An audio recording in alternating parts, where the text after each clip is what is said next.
সবাই জানি এবং আপনারাও জানেন যে উপজেলায় যত প্রতিষ্ঠান দপ্তর আছে, বড় বড় দপ্তর আছে, আমার নাম তো সময় আকারে পরবর্তীতে তারা রাজস্ব সুতরাং আমরাও কিন্তু ওইটা দেখে আশা করেই এই প্রকল্পে যোগদান করেছি। যোগদান করার পরে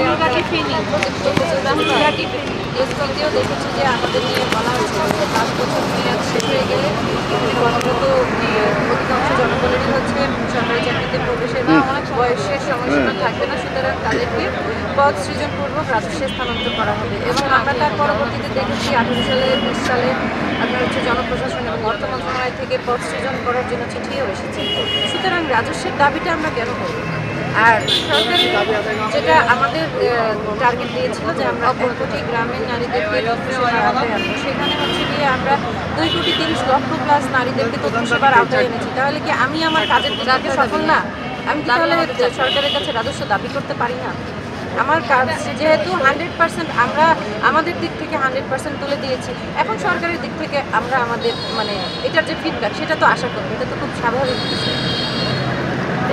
বলেছিলেন আমাদের সমাজ ব্যবস্থা হচ্ছে জানের মতো বাইসাইকেলের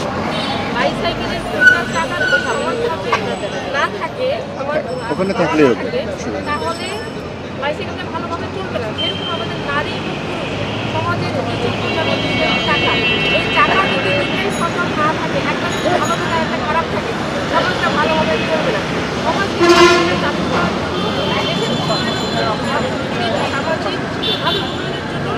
নারীদের ক্ষমতায়নটা অবশ্যই দরকার। সেই নারীদের আমরা ক্ষমতায়িত করতেছি বিভিন্ন শিক্ষার মাধ্যমে। আমরা যারা উদ্যোক্তা দিচ্ছি, আমরা নারীদের আইসিটি সেবা সহকারী। এখন আপনারা জানেন যে আইসিটি বিষয়টা মানে সাইবার সিকিউরিটি ক্রাইমটা অনেক বেড়ে গেছে। সেই ক্রাইমটাতে যাতে নারীরা মেয়েরা না হয় সেই জিনিসগুলো নিয়ে আমরা কাজ করছি। আমাদের কাছে এরকম ঘটনা আসে যে ছবি তুলে নিজের স্বামী 2 বছরের বিবাহিত সংসার ছিল, স্বামী বিদেশে থাকতেন, তার সঙ্গে ভিডিও বলে কথা বলতেন, পরে বিবাহ বিচ্ছেদ হয়েছে, স্বামী তাকে বেলা করতেছিল।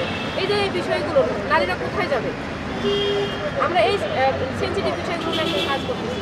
এই কারণে এই অফিসটা অবশ্যই রাজস্বকরণ দরকার, যেখানে নারীরা এসে তাদের মনের কথা বলতে পারবে, তাদের ভরসার একটা জায়গা হবে না এই কথাটা পাস হয়ে যাবে না কোথাও, কখনো নিয়োগ থাকবে এবং তাদের মানে মনের কথা খুলে বলতে পারবে। সবচেয়ে বড় কথা হচ্ছে সারা বাংলাদেশের প্রায় বেশিরভাগ নারী এই ব্যর্থতার দায় অবশ্যই রাষ্ট্র তো এই দায় এড়াতে পারবে না।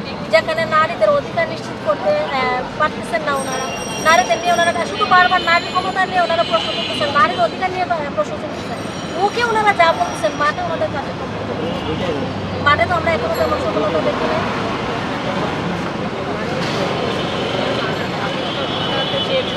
বিভিন্ন নারী অধিকার মানে সংগঠন আছে, সেই সংগঠনগুলোর ভূমিকা আপনারই জানতে চাচ্ছেন, তাই না?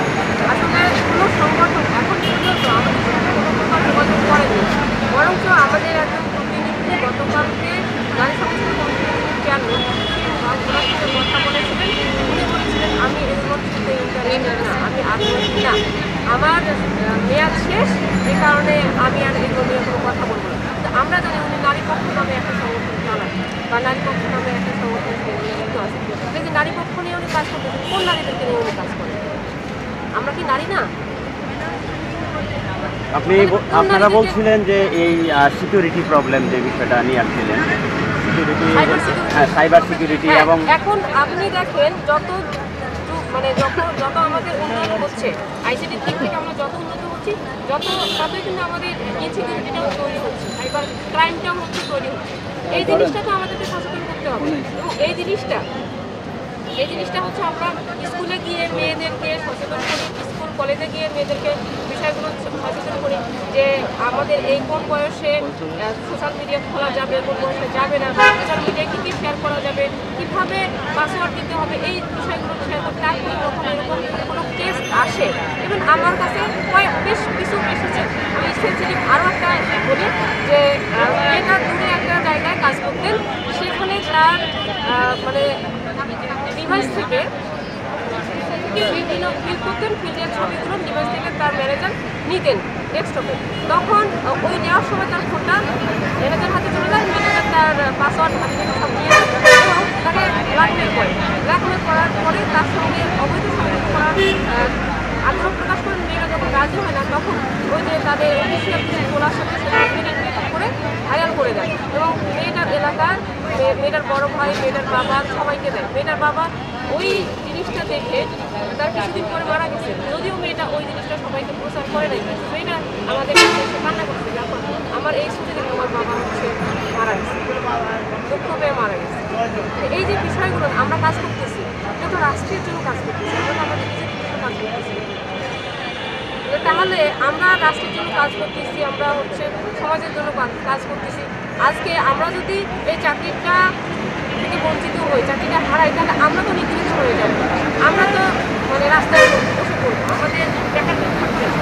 আমরা অনেকবার বলেছি যে আমাদের এখানে কিছু অবিবাহিত মেয়ে আছে, কেউ ডিভোর্সি আছে, কেউ বিধবা আছে, কারো এরকম যে বাবা মা ভাই বোন সবাই আছে, সবাই তোমার স্বামীও আছে, কিন্তু স্বামী কর্মক্ষম না। সেই পরিবারটা ওই মেয়েটা চাকরি করে একাই চালাচ্ছে। এগুলো আমাদেরকে নিয়ে আসতে হবে, দেখতে হবে আমাদের। নারী যে স্বাস্থ্য সুরক্ষা বয়সন্ধিকালীন বিভিন্ন সমস্যার সম্মুখীন হয় এই